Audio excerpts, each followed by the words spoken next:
मी आता इथं काही शब्द लिहिलेले आहेत, बरोबर? काय लिहिले? शब्द. काय लिहिले? शब्द. पुढे लिहिलेलं आहे सामान्य रूप. काय लिहिलंय? सामान्य रूप. आणि त्याच्या पुढे लिहिलेलं आहे प्रत्यय. काय लिहिलेलं आहे? प्रत्यय. आता सामान्य रूप आणि प्रत्यय हे कसं ओळखायचं? सामान्य रूप आणि प्रत्यय हे कसं ओळखायचं हे आपण या शब्दांच्या माध्यमातून बघणार आहोत. बघा, एखाद्या शब्दाला किंवा नामाला, सर्वनामाला जेव्हा आपण त्याचं विभक्तीचं रूप करतो त्याच्यासाठी त्या नामाच्या किंवा सर्वनामाच्या पुढे जी अक्षरे लावली जातात त्याला म्हणतो आपण प्रत्यय. त्याला काय म्हणतो आपण? प्रत्यय. म्हणजे नामाच्या, सर्वनामाच्या पुढे त्याचं विभक्तीचं रूप तयार करण्यासाठी जी अक्षरे लावतात त्याला म्हणतात प्रत्यय. आणि नामाच्या आणि सर्वनामाच्या रूपात जेव्हा आपण विभक्ती किंवा प्रत्यय लावतो त्याच्या आधी त्याच्या मूळ रूपात जो बदल होतो त्याला म्हणतात सामान्य रूप. नामाच्या, सर्वनामाच्या पुढं विभक्तीचं रूप करण्यासाठी जी अक्षर लावतात त्याला म्हणतात प्रत्यय.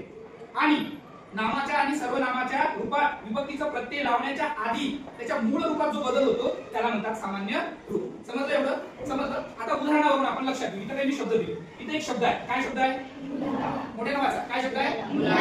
मुलाला. असा एक शब्द आहे.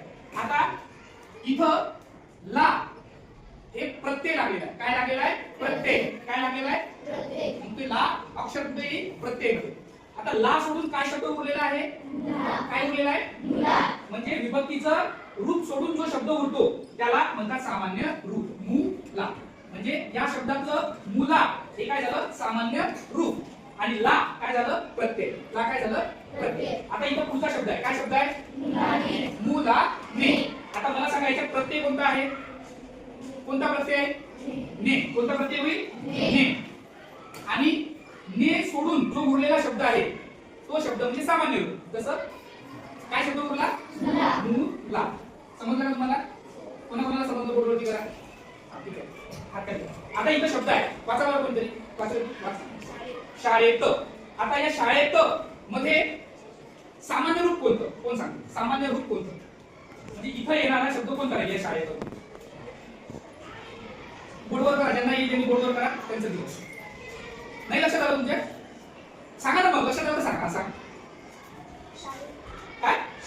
शाळे. Very good. शाळे.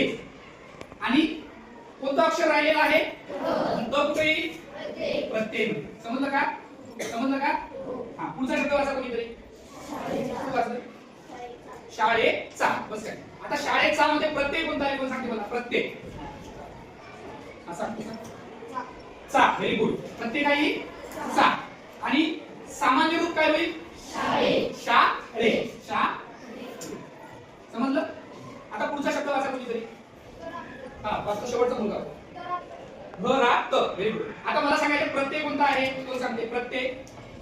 प्रत्यय. हा सांगते. त. प्रत्यय काय आहे? त. आणि राहिलेला शब्द कोणता आहे? म्हणजे घरा काय होईल? सामान्य रूप. काय होईल? सामान्य रूप. आता पुढचा शब्द कोण असते?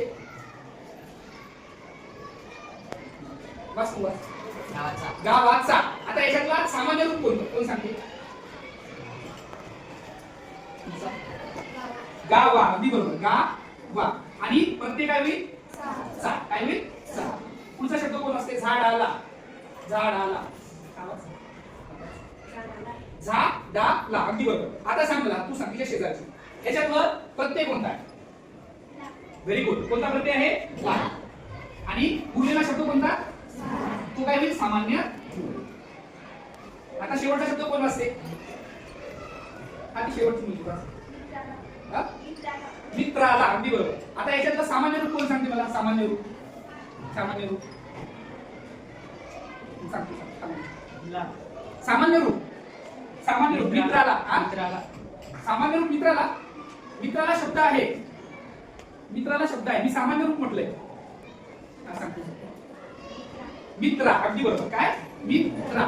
आणि ला काय होईल? प्रत्यय. काय होईल? अशा प्रकारे हे शब्द आहेत. जसं परत मुलाला म्हणा. सामान्य रूप मुला.